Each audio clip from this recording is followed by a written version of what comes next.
welcome back to Cracking the Cryptic, where I thought we'd do a Sudoku video, and we'll take a look at this puzzle, which is from the New York Times today.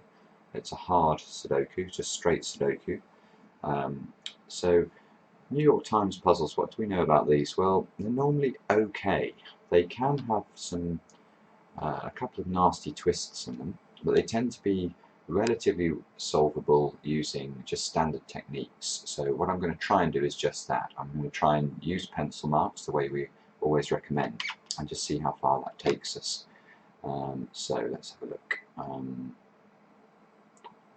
Let's see if we can just place a 4 in here. In fact, there's a lot of 4s in the grid. That's got to be a 4.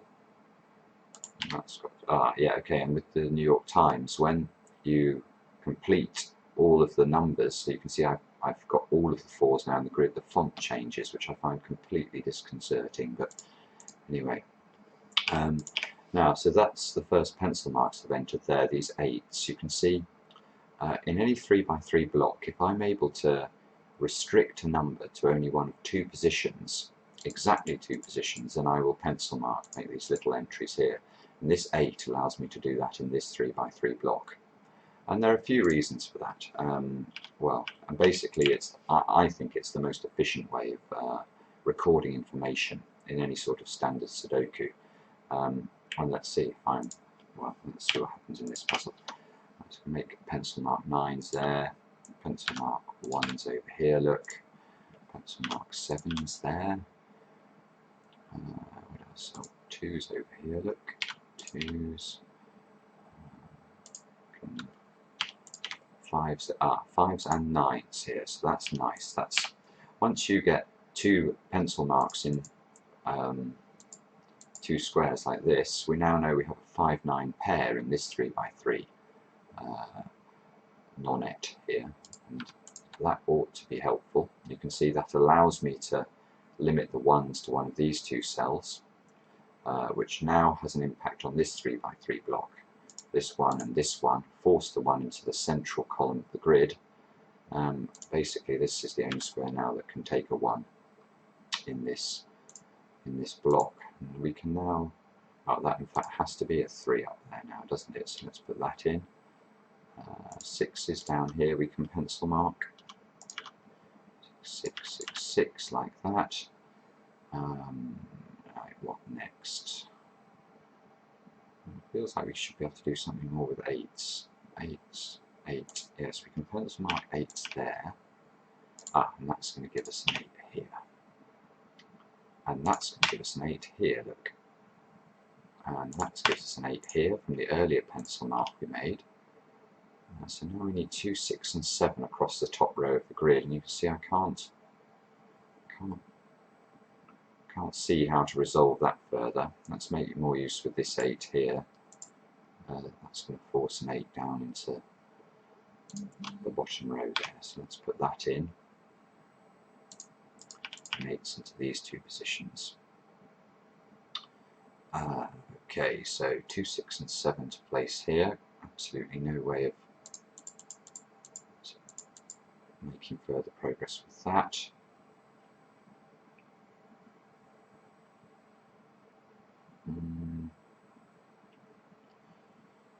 Nines. No, can't see how to do much more with the 9s. There's a little trick you can do with this 9.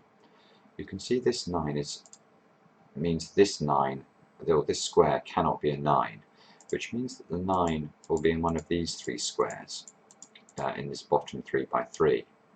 Now that corresponds to the position of the 9s in this 3x3 block.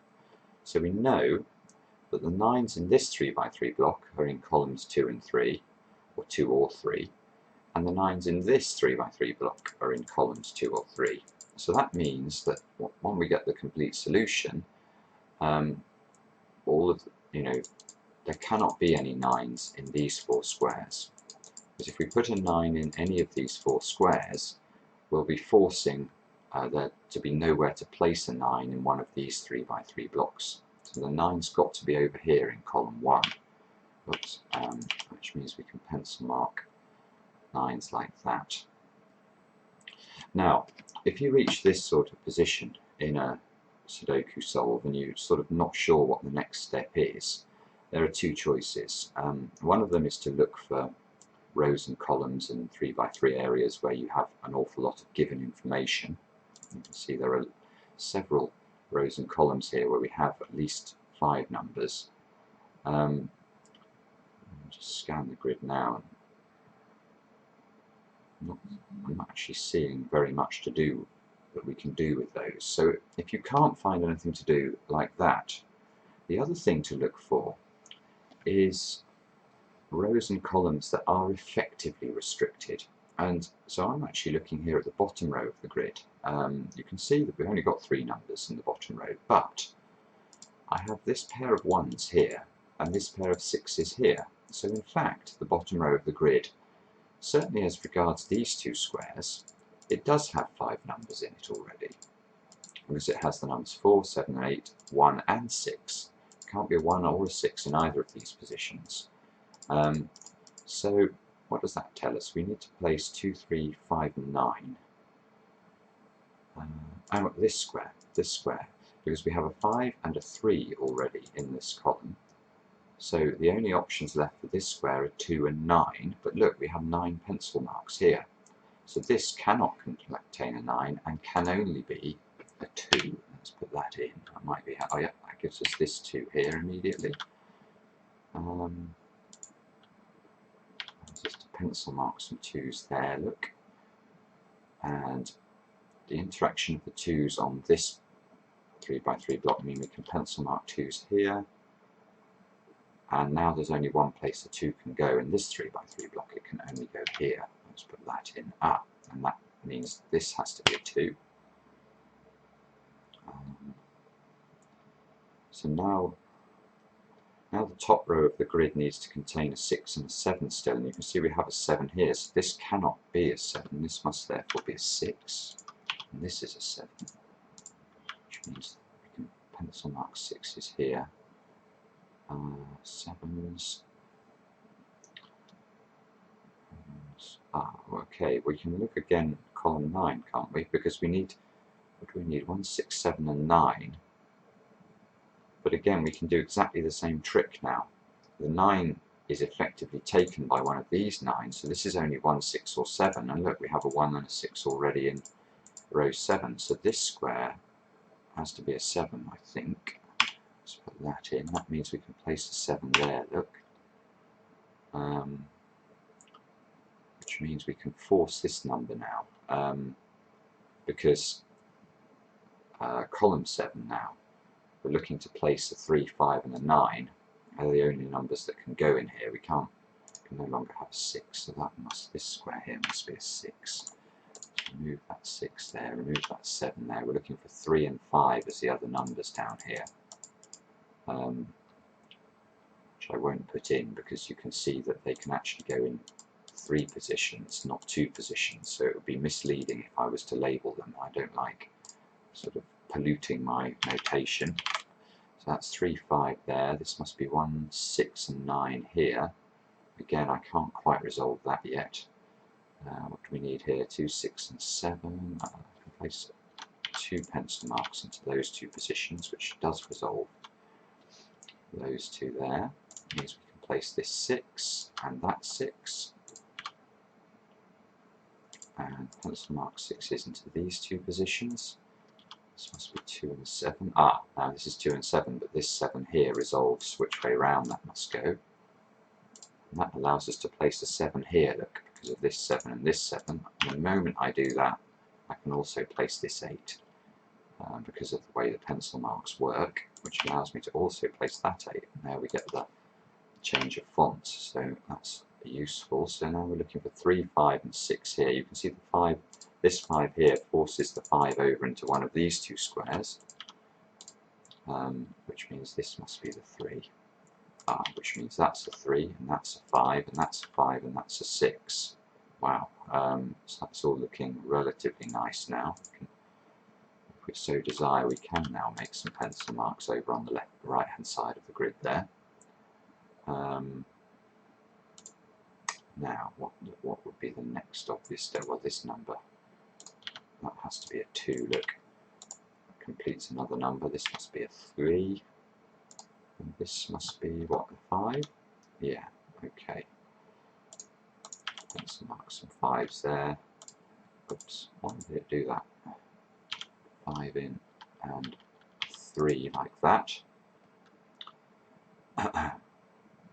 So there's a 5-9 pair now, because if you look at this square here, this can only be a 5 or a 9. So there's a 5 and 9 double now in column 2. I don't know whether we'll need to use that, but it's certainly there. You can see this square must be a 7. It's the only place a 7 can go,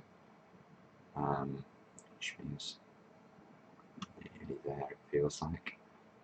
Just need one more moment of inspiration, probably. 8, 2, 2, 4, 4. Where's the next moment of inspiration? Let's have a look at column 1, perhaps. You can see, I think I can pencil mark 3s in there, and then we need 1, 5 and 9. That can only be a 1. There we go. That must be a 7. That's telling me I've completed the 7s, which is, I suppose, a good thing. This must be a 5 and 9 pair. This 5 resolves it, so that's a 5. That's a 9. 9, 6 and 1 get resolved that way. Now it must be a 1. Look, this must be a 1. That's telling me it thinks I've done the 1s now as well. What do we need? A 6 into one of these positions, I think. Well, that can be resolved by that 6 there. So 6, 3, 3, I think, which actually is going to be helpful. Look, that's going to resolve all these down there. Oh, I'm not typing in the right numbers. That's never going to help. This must be a 9. That's a 9, and this is going to be a 5. So there we go. Sort of nothing more than just sensible technique there, and using that little trick on the bottom row of the grid where we were careful to make use of the existing pencil marks. It's a very powerful method, this. As we've described before, it's used by almost all of the top Sudoku solvers in the world, so it must have something to recommend it. And yeah, I hope you got something out of watching me solve the puzzle. If you enjoy the channel, please do subscribe. We really appreciate it. I'll be back soon with another edition of Cracking the Cryptic.